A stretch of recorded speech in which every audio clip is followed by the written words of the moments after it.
Hello. We are going to continue reading the Sutra of Hui-Neng, and please forgive my poor pronunciation of some names that do not fit in my language vocabulary. All right, so this is the Sutra of Hui-Neng. We are on chapter 10, the beginning of chapter 10, his final instructions.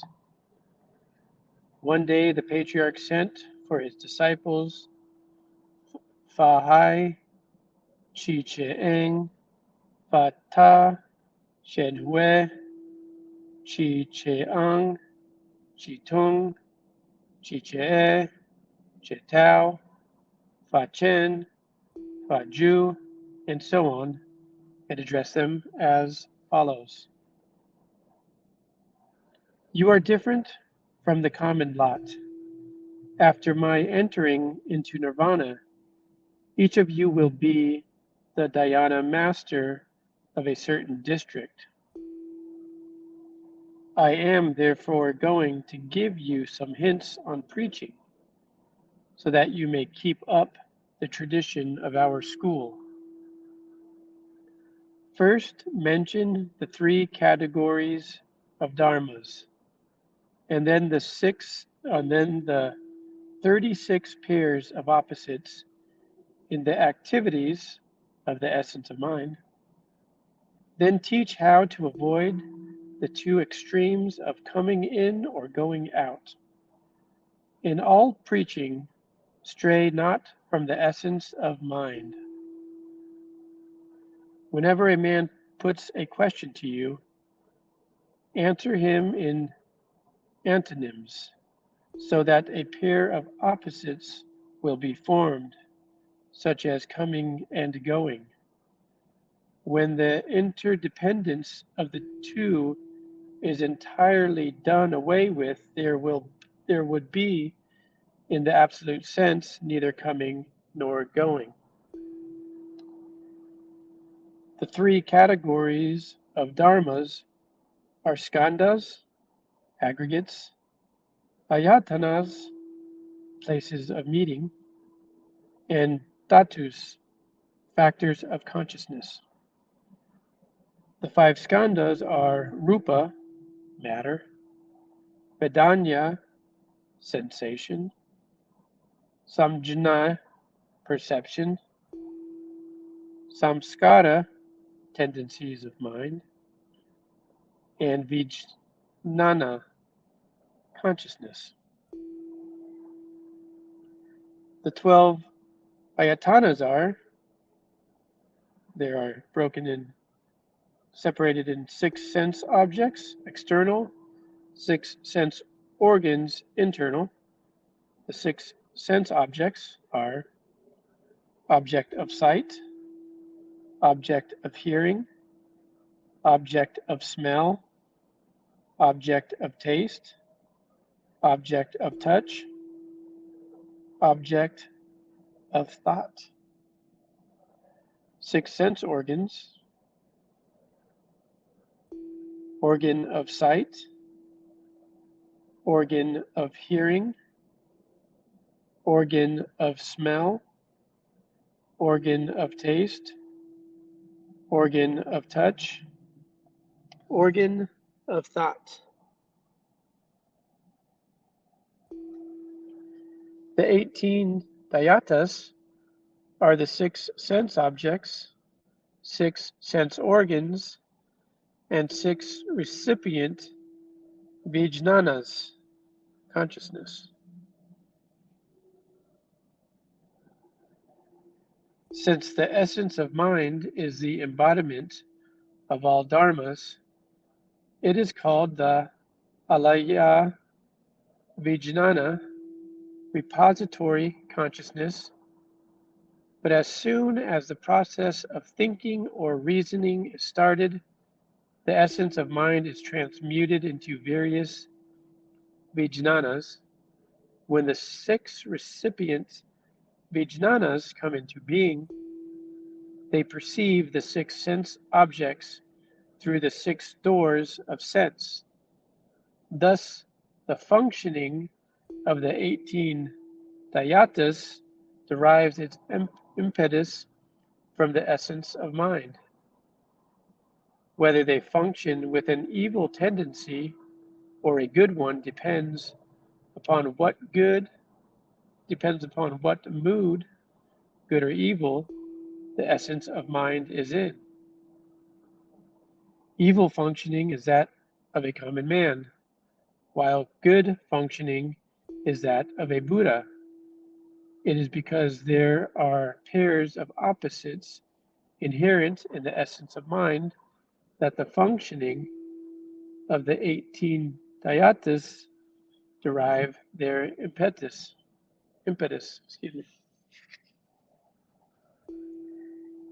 The 36 pairs of opposites are 5 external inanimate ones, heaven and earth, sun and moon, light and darkness, positive element and negative element, fire and water,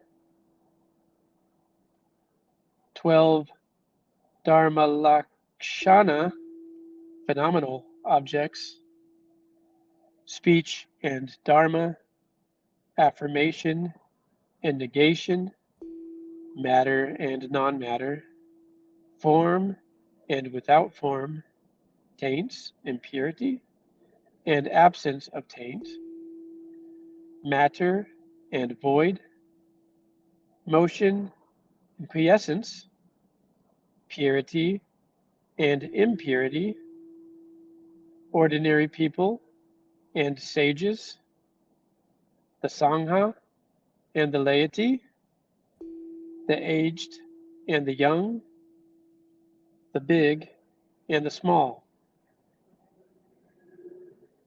19 pairs denoting the functioning of the essence of mind, long and short, good and evil, infatuated and enlightened, ignorant and wise, perturbed and calm, merciful and wicked, abstinent and indulgent, straight and crooked, full and empty, steep and level, klesha and bodhi, permanent and transient, compassionate and cruel, happy and angry, generous and mean, forward and backward, existent and non-existent, dharmakaya and physical body, sambhogakaya and nirmanakaya. He who knows how to use these 36 pairs realizes the all-pervading principle that goes through the teaching of all sutras. Whether he is coming in or going out, he is able to avoid the two extremes.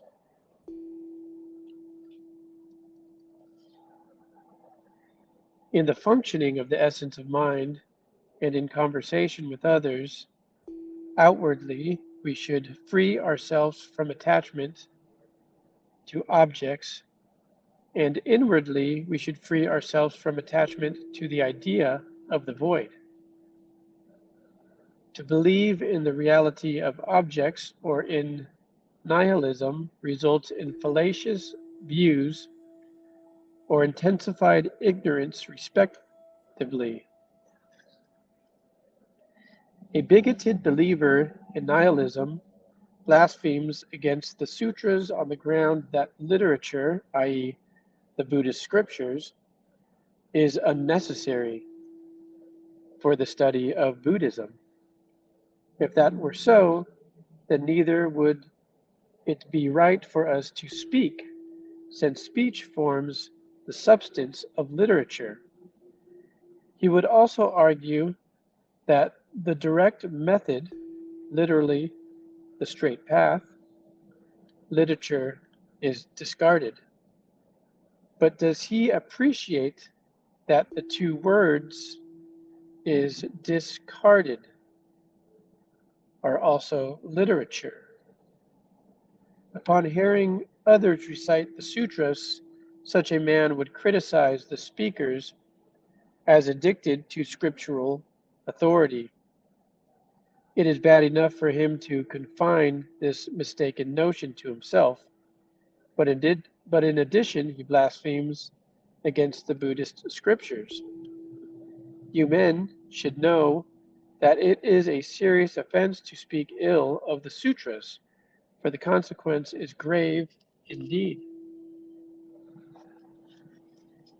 He who believes in the reality of outward objects tries to seek a form from without by practicing a certain system of doctrine. He may furnish spacious lecture halls for the discussion of realism or nihilism, but such a man will not, for numerous kalpas, realize the essence of mind. We should tread the path according to the teaching of the law, and not keep our mind in a state of indolence, thereby creating obstacles to its understanding.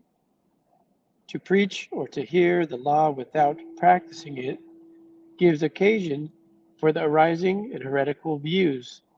Hence, we should tread the path according to the teaching of the law, and in the dissemination of the Dharma, we should not be influenced by the concept of the reality of objects.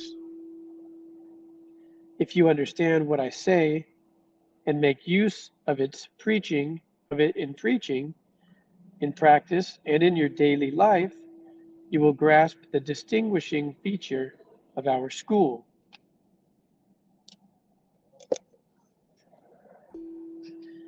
Whenever a question is put to you, answer it in the negative.